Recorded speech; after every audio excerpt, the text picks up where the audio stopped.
Hello everyone, my dear friends. Welcome once again to T point academy. जी हाँ, current news है, आप लोगों ने काफ़ी सुना होगा, कई सारे न्यूज़ चैनलों पे देखा भी होगा, लेकिन इसकी डिटेल नॉलेज आपको यहाँ मिलने वाली है। इतिहास से लेके वर्तमान तक सब जानते हैं। 1 लाख केजी गोल्ड यूके से इंडिया लाया गया and India gold will stay in India. तो क्या अभी और गोल्ड वहाँ पड़ा है या 1 लाख किलो ही था? नहीं, इससे ज़्यादा गोल्ड अभी भी हमारा बैंक ऑफ इंग्लैंड में पड़ा हुआ है। तो इसके पीछे की कहानी क्या है? कैसे इंडिया का सोना भारत इंग्लैंड गया? क्या उन्होंने लूट के लिया या हमने खुद दिया? लूटने वाला तो वो पहले ही रख चुके हैं, ये हमने खुद दिया था। ठीक है, क्यों दिया था, कैसे वर्क करता है आरबीआई, चलिए जानते हैं। बने रहिए वीडियो में, आपको एंड तक सब समझ में आ जाएगा। आप डजंट मैटर किसी क्लास 9-10 से बिलोंग करते हो या सीनियर सिटीजन हो, बड़े आसान शब्दों में समझेंगे। देखिए ध्यान से कैसे होता है। देखिए, आरबीआई की बात करें तो गोल्ड को रिजर्व दुनिया के सारे बैंक रखते हैं, दुनिया के सारे सेंट्रल बैंक गोल्ड रिजर्व रखते हैं। पहला, करेंसी प्रिंट करने के लिए, करेंसी को प्रिंट करने के लिए 200 करोड़ के गोल्ड कॉइन्स को रख के आरबीआई करेंसी प्रिंट करती है ताकि अर्थव्यवस्था में पैसे की वैल्यू बनी रहे। अगर बैकअप पे आपने कुछ ठोस चीज़ें नहीं रखी हैं तो पेपर करेंसी की रियल वैल्यू कुछ नहीं होती है। अगर आप उसको तो कागज़ के भाव भी नहीं बिकेगी, इसके लिए प्रिंट किया जाता है। आरबीआई के पास टोटल 822 टन सोना है। ठीक है, इतना सोना हमारे पास है। और ये सोना क्या है? आइडिया आरबीआई की एक फिक्स एसेट है। क्या है? एक फिक्स प्राइस है। जैसे सोने का भाव हमेशा रहेगा, तो कभी भी देश में फाइनेंशियल क्राइसिस आया तो हम इस सोने को रख के उस लोन को चुका सकते हैं। ऐसा होता है 1990 में जब इंडिया में फाइनेंशियल क्राइसिस आए थे, तो उसी समय इंडिया ने अपना सोना बैंक ऑफ इंग्लैंड के पास रखा और एक अच्छा खासा लोन लिया और बाद में उसको चुका दिया लोन को। तो ऐसा लगभग में सभी सरकारें करती हैं, जिसमें से 308 मीट्रिक टन सोना जो था अभी तक वो कहाँ था? इंडिया में था। 100 मीट्रिक टन हमने और वापस मंगाया, जो बाहर कितना रखा था? 514। टोटल कितना होता है? 820.0307। ये डेसिमल का पॉइंट मैंने यहाँ पे नहीं लिखा है। तो फॉरेन से क्या हुआ? फॉरेन वाले से 100 माइनस हुआ और इंडिया वाले रिजर्व में क्या हो गया? 100 प्लस हो गया। तो अभी 308 की जगह इंडिया के अंदर कितना आएगा? 408, और 514 की जगह ये कितना हो जाएगा? 414। फिलहाल ये रेशियो है। कहाँ रखता है आरबीआई? वो सारी बातें बाद में करेंगे। वैसे इतना जान लीजिए कि आरबीआई अभी तक इंडिया में जितना भी सोना गोल्ड निकाला गया है उसका 17% अकेले ओन करता है। तो आरबीआई ने अभी तक के जितने भी सोना इंडिया से निकाला गया उसका 70% रिजर्व बैंक ऑफ इंडिया के पास है। बाकी हमारे घरों में है, क्योंकि सोने में इन्वेस्टमेंट अच्छी माने जाती है और इंडिया सोने का बहुत बड़ा कंज्यूमर है, गोल्ड का बहुत बड़ा कंज्यूमर है। ये हो गया। 2009 में मनमोहन सिंह की सरकार ने 200 टन सोना आईएमएफ से खरीदा था, जो कि $6.7 अरब का हमें पड़ा था। क्यों खरीदना जरूरी था? अपनी चीज़ों में स्थिरता बनाने के लिए, अर्थव्यवस्था में स्थिरता बनाने के लिए आपके पास गोल्ड रिजर्व होना जरूरी है। तो 2009 की सरकार में मनमोहन सिंह जी ने, उस टाइम कांग्रेस की सरकार थी गठबंधन की, उसने खरीदा था, यूपीए सरकार थी। अब आते हैं, ध्यान से देखिए। 2023 की बात करें, 31 मार्च जो भी फाइनेंशियल ईयर होता है, तब इंडिया के अंदर 301.09 मीट्रिक टन सोना रखा गया था और फॉरेन में हमने 493.54 सोना मीट्रिक टन सोना डिपॉजिट किया था।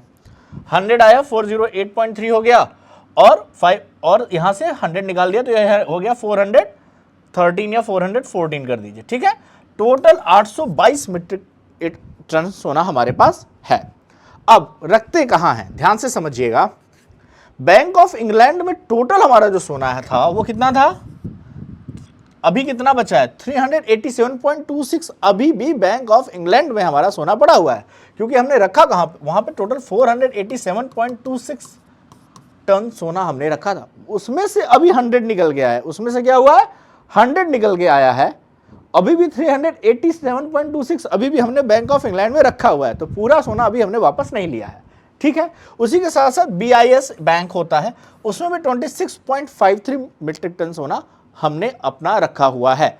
तो India bank of international settlement BIS Switzerland में भी रखता है, न्यूयॉर्क के फेडरल बैंक में भी रखता है, अपने गोल्ड रिजर्व्स को रखते हैं। ठीक है, और उसमें से 100 टन अभी इंडिया में आया है। तो ये बात समझ में आई? कि ये सोना हमने वापस लिया है। तो अभी भी बैंक ऑफ इंग्लैंड में 387.26 मीट्रिक टन सोना हमारा पड़ा हुआ है। क्यों गया था, ध्यान से समझिए। देखिए ये बैंक ऑफ इंग्लैंड है, ये है उसका लॉकर। बैंक ऑफ इंग्लैंड ना ही केवल इंडिया का, कई देशों का सोना अपने लॉकर में रखता है, ठीक है। जब आप किसी भी लॉकर में, किसी भी नॉर्मल बैंक के लॉकर में अपना कुछ कीमती खजाना रखते हैं तो बैंक आपसे एक फीस लेता है, ठीक है। आरबीआई ने अपना सोना इंग्लैंड में इसीलिए छोड़ रखा क्योंकि लॉजिस्टिक की प्रॉब्लम थी आरबीआई के पास कि उस सोने को कहाँ रखे, ठीक है। अभी तक हम कितना रखते थे, आरबीआई नागपुर और मुंबई ब्रांच में अपने लॉकर में 308 मीट्रिक टन सोना रखती थी, और जब कैपेसिटी बढ़ी है तो हमने 100 मीट्रिक टन और मंगाया है कि अब इसको हम अपने लॉकर में, हमारी कैपेसिटी बढ़ी है, हमारी सिक्योरिटी पहले से बढ़ी है, एडवांस टेक्नोलॉजी आई है, लॉजिस्टिक की समस्या खत्म हुई है, तो हम 100 टन और रख सकते हैं।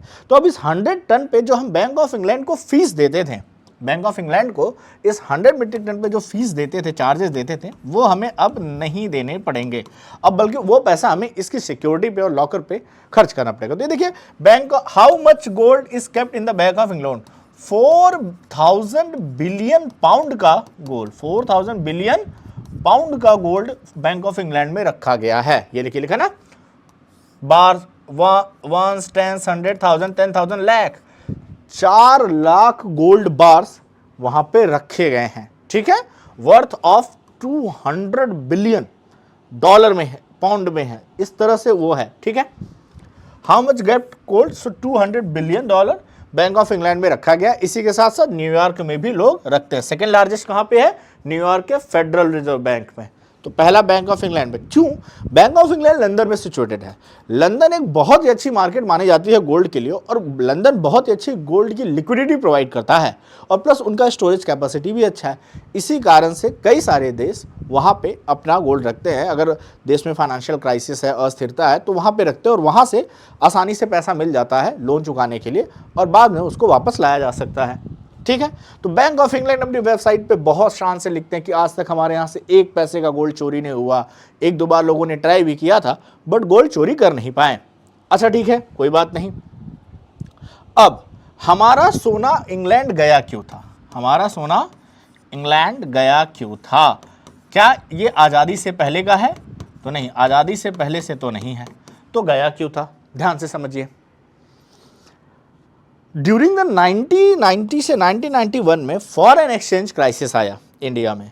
उस समय आरबीआई को ट्रांसफ़र करना पड़ा अपना गोल्ड 408 मिलियन का लोन लेने के लिए।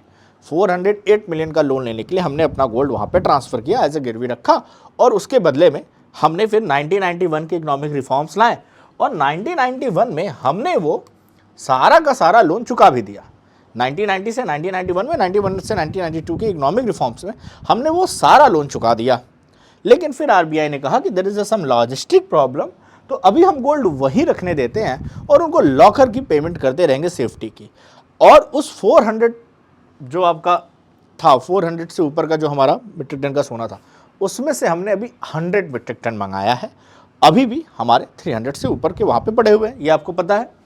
अब सवाल ये है कि अपने देश का सोना बाहर रखना, क्या ये अच्छी बात है या गलत बात है? अच्छी बात का मतलब, अगर आपकी लॉजिस्टिक प्रॉब्लम है और वहाँ पे सेफ्टी वो कई देशों के सोने को प्रोवाइड करते हैं, तो बैंक के लॉकर में पैसा रखना कभी भी गलत बात नहीं होती है, और स्पेशली आपके उस देश से अगर रिलेशन अच्छे हों तो उसमें कोई खतरा भी नहीं है। लेकिन दिक्कत कब आती है, जैसे रशिया वर्सेस यूक्रेन वॉर में रशिया की $3 बिलियन से ऊपर की प्रॉपर्टीज अलग अलग देशों में, यूरोप के और अमेरिका में पड़ी हुई थी, उन्होंने उसको जब्त कर लिया। अब वो वॉर के टाइम पे उसको यूज नहीं कर सकते हैं। अफगानिस्तान में जैसे अफ्रीका ने छोड़ा, तालिबान का कब्जा हुआ। अब तालिबान का जो कब्जा हुआ, उस तरह से अफगानिस्तान की $9.4 बिलियन की प्रॉपर्टीज अलग अलग देशों में पड़ी थी, अमेरिका ने उस पर रोक लगा दी। अब तालिबानी उसका यूज नहीं कर सकते हैं। तो at the time of war crisis और द इंटरनेशनल रिलेशनशिप जब अगर कभी गड़बड़ होते हैं, उस केस में आपका सोना खतरे में। हालांकि इंडिया के साथ ऐसे कोई हालात नहीं है, कोई थर्ड वर्ल्ड वॉर नहीं है, ठीक है, बस सीधी बात है कि हमें लगा कि हमारी लॉजिस्टिक प्रॉब्लम पहले से थोड़ी बेहतर है, लॉजिस्टिक अच्छा हुआ है, तो आरबीआई ने 100 मीट्रिक टन मंगा लिया है। धीरे धीरे हो सकता है कि हम चीज़ों को और मंगा लें। अपने वॉलेट में पैसा रखना कोई गलत बात नहीं है, ये दिखाता है कि आपकी अर्थव्यवस्था मजबूत हो रही है और आप मार्केट में और स्थिरता चाहते हैं, इसलिए आप उसके लिए एक फिक्स एसेट पीछे रख रहे हैं। तो जैसे कि आपको पता है कि जीडीपी ग्रोथ 8.2% आई है ओवरऑल, जो कि एक बहुत ही अच्छी ग्रोथ मानी गई इस फाइनेंशियल ईयर में, जिसके ऊपर मैं अगली वीडियो जरूर बनाऊंगा। तो वो उसी को दर्शाता है कि ये 100 मीट्रिक टन। और लास्ट में क्या है, हमारी सेंटिमेंटल वैल्यूज़, इंडिया की सेंटिमेंटल वैल्यूज़ गोल्ड के साथ बहुत ज़्यादा हैं। तो देश का सोना देश में रहे तो ये देश के लोगों को भी अच्छा लगता है। खैर, अभी उसको पूरा लाने में थोड़ा समय है। BIS में जो रखा गया है वो तो सही रखा गया है, क्योंकि इंटरनेशनल लेवल पे कई बार एक्सचेंज के लिए उसका यूज़ किया जाता है। लेकिन इंग्लैंड में जो भी हमारा 300 प्लस जो अभी हमारा रिमेनिंग है, उसको हम जल्द लाएंगे। हो सकता है सरकार के कुछ जल्दी निर्णय आए, और ये जो अभी 387.26 पड़ा है, अभी तो केवल 100 आया है। आने वाले 10 सालों में, 15 सालों में अगर आरबीआई के लॉकर्स की सुविधाएं बढ़ी, सिक्योरिटी सिस्टम बढ़ा और अर्थव्यवस्था और मजबूत हुई, तो हम उसको जरूर वापस लाएंगे। सो that's all for this video. आपको शुरू से लेके अंत तक सारी जानकारी मिली। आई थिंक आपको आसान शब्दों में समझ में आया भी होगा कि क्यों गया था, उसमें से कितना वापस आया है, अभी कितना किस किस में रखा गया है। इतनी जानकारी शायद अदर वीडियोज़ में मुझे भी नहीं मिली जब मैंने देखा। तो मैंने सोचा कि लिए कलेक्ट करते हैं इस डेटा को और अपने स्टूडेंट्स को बताते हैं, अपने व्यूअर्स को बताते हैं कि चीज़ें यहाँ पे आपको थोड़ी और वेरीफाइड मिल सकती हैं। So that's all for today. Subscribe रखिए ड्यू पॉइंट एकेडमी को फॉर सच इन्फॉर्मेशन। थोड़ी सी पॉलिटिकल, थोड़ी पढ़ाई, थोड़ी जनरल अवेयरनेस, थोड़ी करंट अफेयर्स, थोड़ा पर्सनालिटी डेवलपमेंट, ये सब का पैकेज आपको यहाँ मिलने वाला है। So that's all for today. Bye everyone.